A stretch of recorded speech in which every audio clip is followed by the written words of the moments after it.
नमस्कार, आप देख रहे हैं आज श्रृंखला और मैं हूं आपके साथ श्वेता सिंह।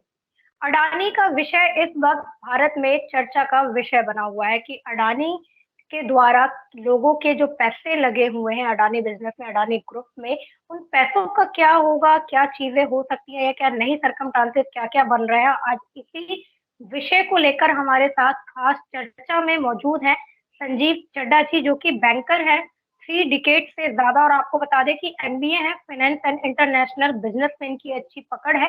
तो इस मुद्दे पर सटीक जानकारी भी हमें आज देंगे संजीव जी। बहुत बहुत स्वागत है आपका आज शंखनाद में। संजीव जी, सबसे पहले एक सवाल उठ रहा है, बहुत ज्यादा इसके ऊपर चर्चा की जा रही है। मैं जानना चाहती हूँ आपसे कि क्या अडानी ग्रुप में लगा एलआईसी का पैसा डूबेगा?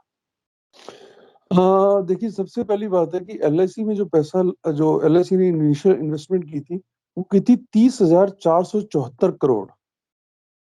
ये पैसा उसका बढ़ करके 82,000 करोड़ रुपए हो चुका था। जब ये प्रॉब्लम आई तो अब ये घट करके 56,000 करोड़, सॉरी 65,000, 56,000 करोड़ अभी भी है। यानी कि देखा जाए तो अभी इनिशियल इन्वेस्टमेंट में 26,000 करोड़ रुपए का एलआईसी को बेनिफिशियल है। तो इसलिए किसी भी हालत में अगर ये कहा जाए कि एलआईसी या किसी बैंकिंग का पैसा डूबेगा, वो बिल्कुल गलत है। क्योंकि इंडिया की बिजनेस, जो मैं आपको बैंकिंग की बात कर रहा हूँ, उन्होंने 4 टाइम्स सिक्योरिटी के ऊपर पैसा दिया हुआ है। यानी अगर 100 रुपए बैंक ने इसको लोन दिया है, तो 400 रुपए की सिक्योरिटी बैंक ने अपने पास रखी हुई है। तो किसी भी हालत में, जो कि हिडनबर्ग ने कहा कि मतलब इन्होंने ओवर वैल्यूएशन की है, ओवर वैल्यूएशन 400 टाइम्स तो नहीं हो सकती। कितनी कर लेंगे? 100 रुपए की चीज को 200 रुपए की चीज को वो नहीं कर सकते। तो ये जो चीज है, इसका सिंपल वो है कि अगर आप ये देखिए कि आज जो है, सबसे प्रॉब्लम ये है कि इन लोगों को एक ही इंटरेस्ट मिला हुआ है कि किसी भी तरह से इंडियन कंपनी को छोटा करके दिखाया जाए। कल आपने सुना होगा कि हाइफा जो पोर्ट है, वो अडानी को मिल गया, जिसके ऊपर सबसे ज्यादा बोली अडानी की थी। अडानी की बोली चाइना के मुकाबले में कई गुना ज्यादा थी, और चाइना उससे बहुत तड़फा हुआ है। क्योंकि चाइना अगर उस जगह पे पहुंच जाता है, तो वो आपका अमेरिका, जो यूरोपियन कंट्रीज है, उसको पूरे हथाने में कामयाब हो जाएगा, जो कि अब नहीं हो पाएगा। क्योंकि सबसे बड़ी प्रॉब्लम ये हो रही कि आज से पहले क्या होता था कि इंडियन कंपनीज को फॉरेन कंपनी वाले लेते थे। आज इंडियंस जो है वो फॉरेन कंपनीज को ले रहे हैं। आज हम लोगों का जो पैसा, जो एक मैं 1991 की बात करूंगा, जो लिबरलाइजेशन शुरू हुआ था मनमोहन सिंह द्वारा, पे जो है ये मार्केट का बहुत ज्यादा फर्क पड़ा है। और 2014 के बाद से ये फर्क पड़ा है कि हमें जो ईज ऑफ डूइंग बिजनेस है, वो इंडिया में बहुत अच्छा हो गया। और जो चाइना जो है, चाइना की पॉलिसी इंडियन पॉलिसी में बहुत फर्क है। इसलिए लोग आज इंडिया की तरफ वापस आ रहे हैं।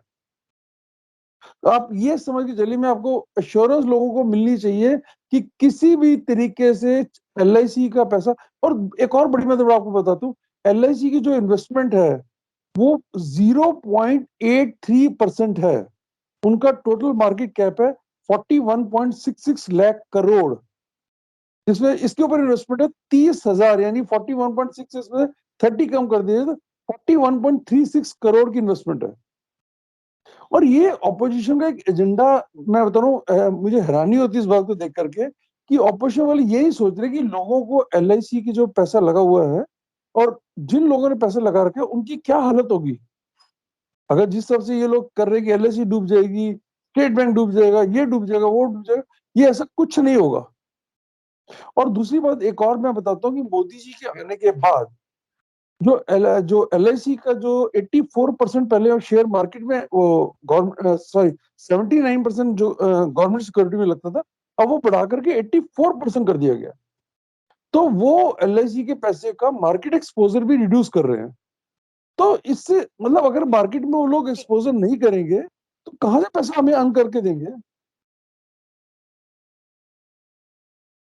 जी जी बिल्कुल, मैं आपसे जानना चाहती हूँ कि ये शॉर्ट सेलिंग क्या है, शॉर्ट सेलिंग। हाँ, हाँ, ये एक जो कि मैं आपको एक बड़ी मजेदार बात बता दूं, अगर आपको शायद पता हो या नहीं पता हो। इनके जो इनिशियल जिन्होंने प्रमोट की थी कंपनी, उनको 15 दिन की यूएसए में जेल हो चुकी है, just because of this reason. ये एक शॉर्ट सेलिंग का क्या होता है कि मैं अपने फिजिकल शेयर में मैंने बेचा नहीं, मैंने कहा कि मैं आपको शाम को शेयर जो है बेच दूंगा। वो बंदा क्या कहता है कि अगर ये सुबह का शेयर 1500 रुपए का है, अगर शाम को 1000 रुपए में मैं खरीद के बेचूंगा तो मुझे 500 रुपए का प्रॉफिट होगा। एडनबर्ग ने अपनी सारी शॉर्ट सेलिंग की हुई है, फ्यूचर के अंदर शॉर्ट सेलिंग की हुई है। उस फ्यूचर के अंदर शॉर्ट सेलिंग करने से क्या हो रखा है जी, कि उसको शेयर जो है मतलब अब जो अगर डाउन नहीं होंगे तो उसको लॉस हो जाएगा। उसने सारा देखो ड्रामा इसलिए क्रिएट किए, एक दिन के अंदर अंदर क्रिएट कर दिया गया। और अनफॉर्चुनेटली कुछ एक हमारे हिंदुस्तान के स्लीपर सेल, मैं लोगों को स्लीपर सेल कहता हूँ, कि वो एक्टिव हो गए कि इसमें जो है गवर्नमेंट को गिरा दिया।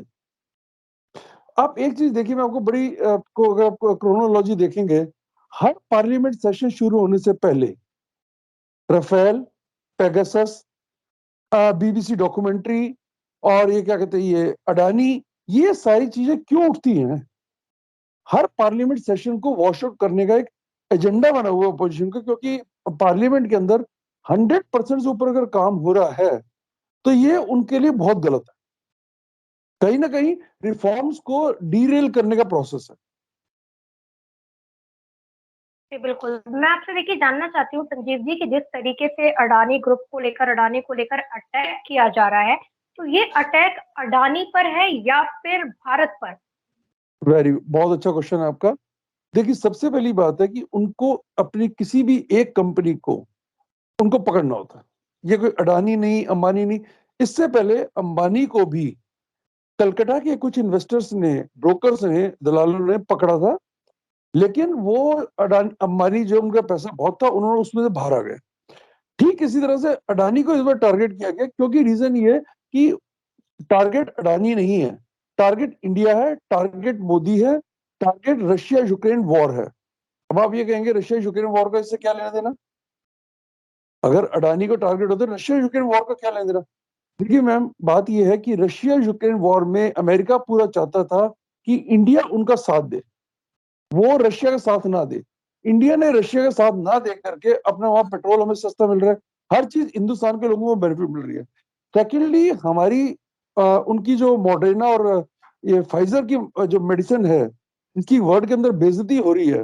हमारी कोविशील्ड और कोवैक्सीन जो है वर्ल्ड के अंदर पॉपुलर हो रही है। तो इन सब चीजों को देख करके दे वांट, हर एक ये चाहता है कि एक वीक गवर्नमेंट, सेंटर के अंदर एक वीक गवर्नमेंट आए जिसको कि टैकल करना उनके लिए इजी हो। आज से पहले 2014 से पहले अगर आपको पता हो कि अनकन्फर्म न्यूज मैं नहीं बोलूंगा, हमारे जो मेक इन इंडिया का प्रोग्राम बनाया गया वो सिर्फ इसलिए बनाया गया ताकि हिंदुस्तान के अंदर मैन्युफैक्चरिंग हो सके। और अगर हिंदुस्तान में मैन्युफैक्चरिंग शुरू हुई, जो मास्क आज हम 2 रुपए का ले रहे हैं, ये पहले हम इम्पोर्टेड करते थे। N95 हम इम्पोर्टेड करते थे, पीपीई किट हम इम्पोर्टेड करते थे। आज सारी चीजें, लोग कहते हैं कि मोदी जी ने लॉकडाउन क्यों लगाया? लॉकडाउन इसलिए लगाया ताकि लोग घर से बाहर ना निकले और मास्क वगैरह जो हम मैन्युफैक्चरिंग करके लोगों को दे सके। और आज हम हर चीज में सेल्फ रिलायंट हो रहे हैं। अनफॉर्चुनेटली मैं ये कहूंगा कि हम लोग एग्रीकल्चर रिफॉर्म में सेल्फ रिलायंट नहीं हो सके, जिसका कि हम नतीजा हम भुगत रहे हैं। अदरवाइज अगर वो भी हो जाते तो इंडिया को कोई रोकने वाला नहीं था। आज जिस अंबानी अडानी की बात करते हैं, आपको शायद सुन के हैरानी होगी कि अडानी ने पंजाब के किसानों से सबसे ज्यादा वो खरीदी है फसल, अडानी ने। जिसके अगेंस्ट वो बोल रहे थे अडानी बेच खाएगा, ये करेगा, वो करेगा, उससे सबसे ज्यादा खरीदी है, क्योंकि उनके पास स्टोरेज कैपेसिटी है। आप एक चीज देखिए, मैं आपको एक बड़ा छोटा सा एग्जांपल देता हूँ। हम प्राइवेटाइजेशन के अगेंस्ट फेवर में क्यों हैं? आप और हम जो है कौन सा मोबाइल यूज करते हैं? Top class mobile. कौन सा नेट यूज करते हैं? एयरटेल, वोडाफोन या और भी कोई? क्या हम लोगों से कितने बीएसएनएल और एमटीएनएल यूज करते हैं? नहीं करते हैं। गवर्नमेंट को रिफॉर्म जो है बहुत जरूरी चाहिए, और रिफॉर्म के बिना आपको जॉब भी नहीं मिल सकती है। वर्ल्ड ने लोगों को निकाला है, गूगल हो, माइक्रोसॉफ्ट हो, हर, लेकिन क्या अडानी अंबानी ने क्या लोगों को निकाला अपनी कंपनी से? बल्कि इन्होंने हायरिंग की है। इंडिया में अगर आप चेक करेंगे तो इंडिया में कंपनी से हायरिंग की है विथ 30% ग्रोथ रेट के साथ। तो ये सब चीजें जो वर्ल्ड को हजम नहीं हो रही है।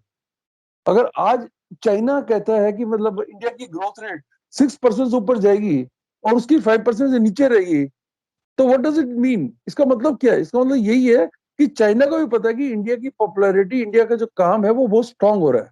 सी, कोई भी हिंदुस्तान में जो फॉरेनर है वो ये नहीं चाहते कि इंडिया में रिफॉर्म हो, क्योंकि अगर हिंदुस्तान में रिफॉर्म हो गए तो आज हम जो लोग जो हैं इतनी प्रोग्रेस कर जाएंगे कि जो वर्ल्ड जो है देखता रह जाएगा।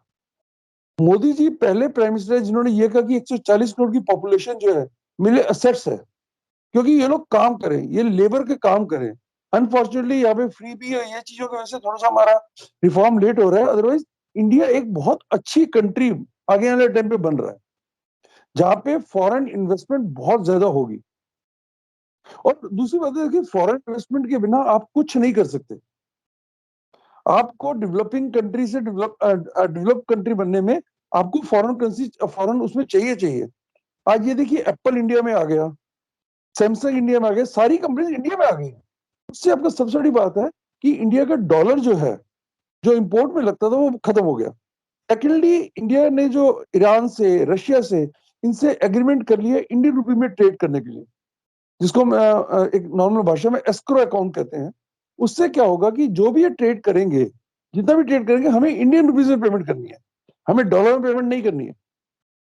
यानी जो डॉलर की फ्लक्चुएशन होती है, 80 रुपए, 82 रुपए, इतने रुपए हो गया, वो हो गया, वो खत्म हो जाएगी।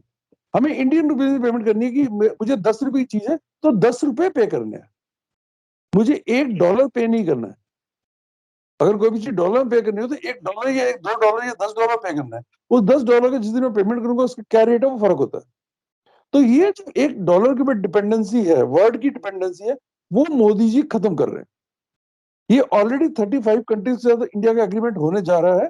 रशिया, ईरान, इन लोगों के साथ हो चुका है। आपको हैरानी होगी, ईरान से जितना तेल खरीदते हैं वो इंडियन रुपीज में पेमेंट होती है, यानी उतना ही हम उसको बाल एक्सपोर्ट करते हैं। तो ये जैसे सारा जो चक्रव्यूह रचा जा रहा है, सारा जो षड्यंत्र रचा जा रहा है, तो बिल्कुल जो अभी आपने बताया। जी, संजीव जी, देखिए चाइना को लेकर भी इस पे बहुत ज्यादा बात हो रही है। जब से अडानी ग्रुप आया है, तब से चाइना का भी नाम बहुत ज्यादा इसमें कनेक्ट हो रहा है। तो 2008 में मैं जानना चाहती हूँ आपसे कि 2008 में एक अग्रीमेंट हुआ चाइना के साथ, वो क्या था जिसकी वजह से ये समस्या आई है?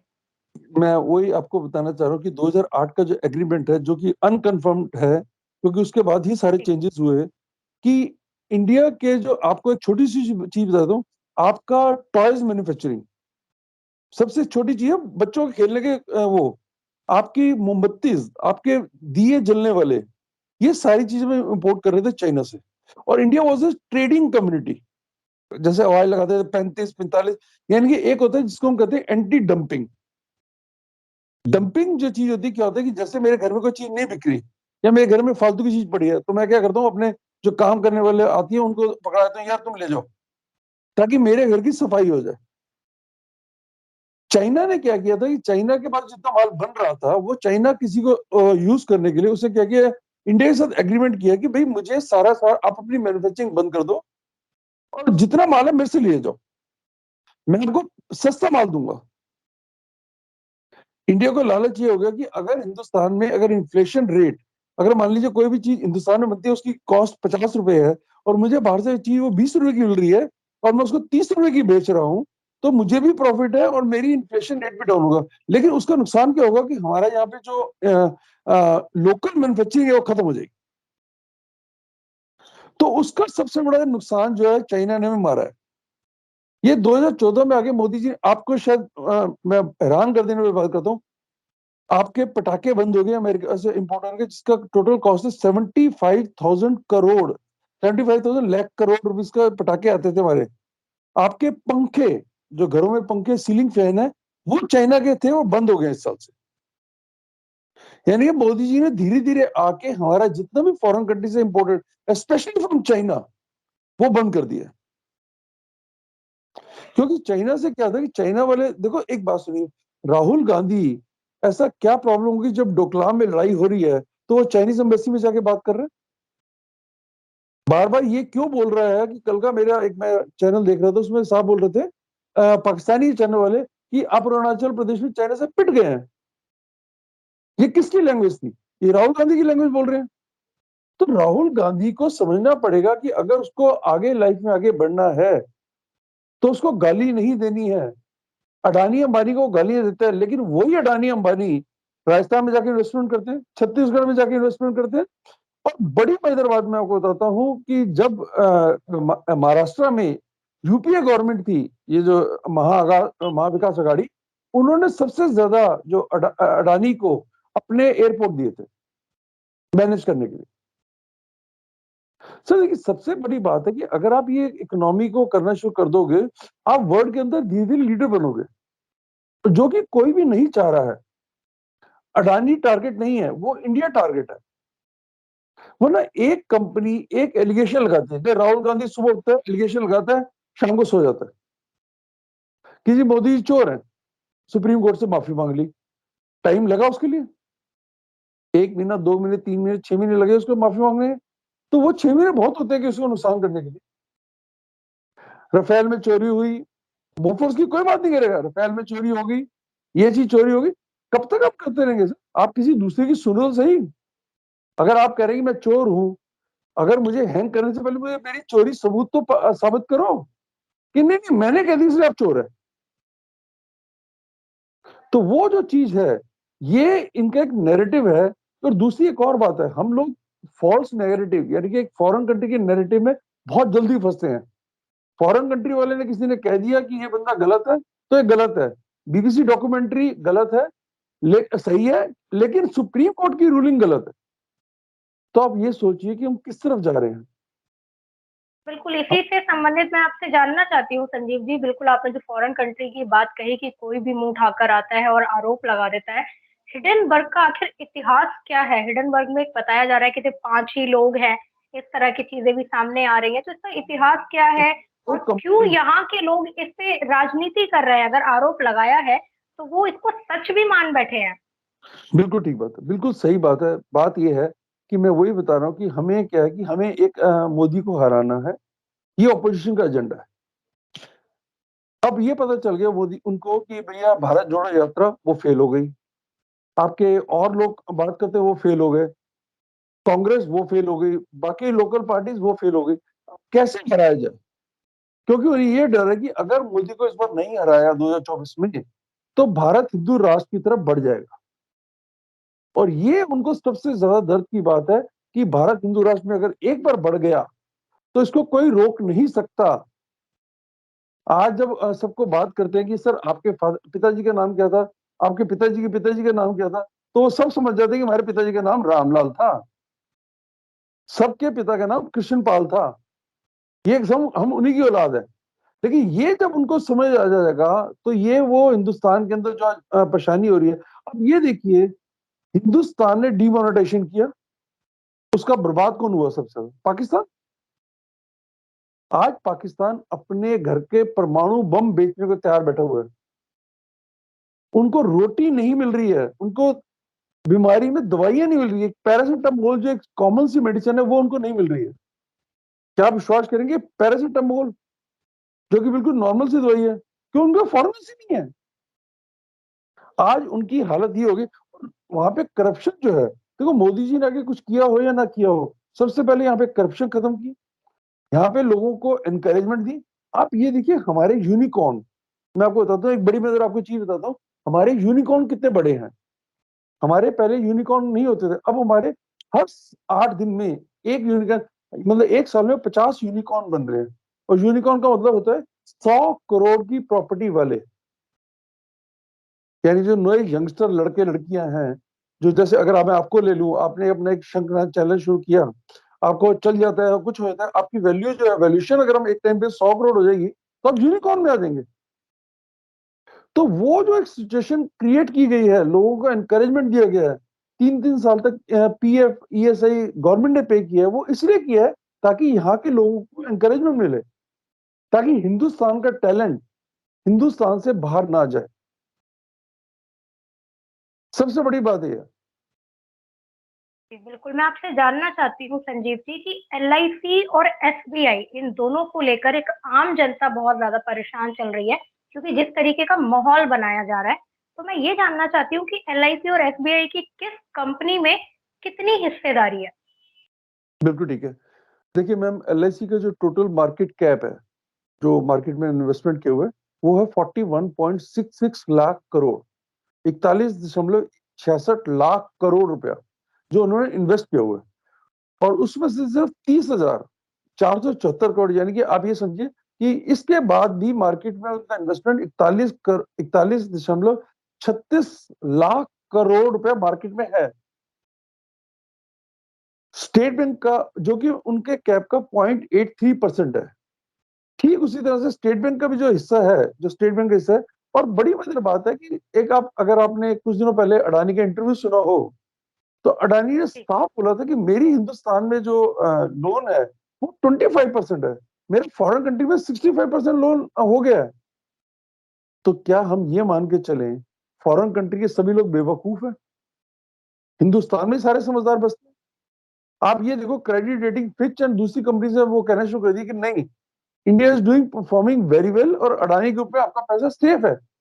ये जो कल अगर मार्केट में 30% गिरने के बाद 36% बढ़ा है मार्केट, जो अडानी ग्रुप का शेयर जो 1,000 पे पहुंच के और 1531 पे बंद हुआ है, वो सारी रिकवरी करने के बाद भी इंक्रीज हुआ है।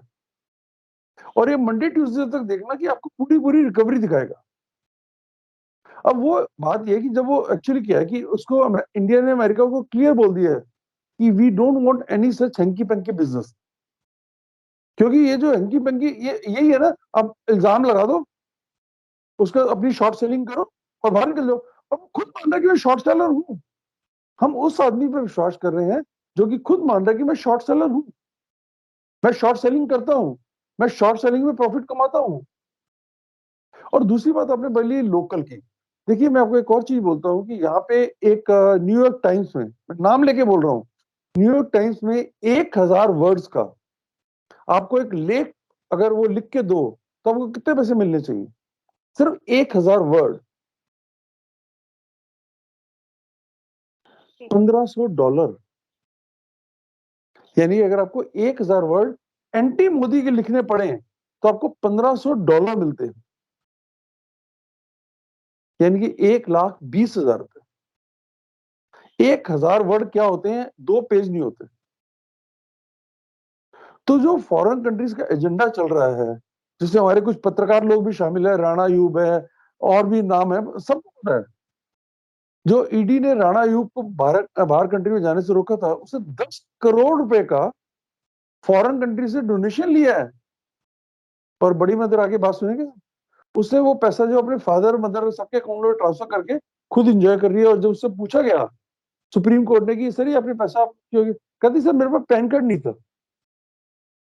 राणा अयूब को सुप्रीम कोर्ट की जजमेंट में वो कहती है मेरे पास पैन कार्ड नहीं था, इसलिए मैंने वो सभी रिश्तेदारों के नाम पे ले लिया। अब आप बताइए कि ये इस देश की हालत है, और हम राणा अयूब पे वो करेंगे, बरखा दत्त पे करेंगे, अरफा पे करेंगे, इन सब पे करेंगे, लेकिन हिंदुस्तान के किसी भी उस पर नहीं करेंगे। हिंदुस्तान के प्राइम मिनिस्टर की बात नहीं सुनेंगे, हिंदुस्तान के बिजनेसमैन की बात नहीं सुनेंगे। और वो businessman, आज मैं एक नाम लेना चाहूंगा, प्रोफेसर दिलीप मंडल है, वो हमेशा मोदी के और इंडियन बिजनेसमैन के गेस्ट लिखते हैं। पहली बार उन्होंने लिखा है कि हिंदुस्तान के अडानी के ऊपर में विश्वास करना चाहिए।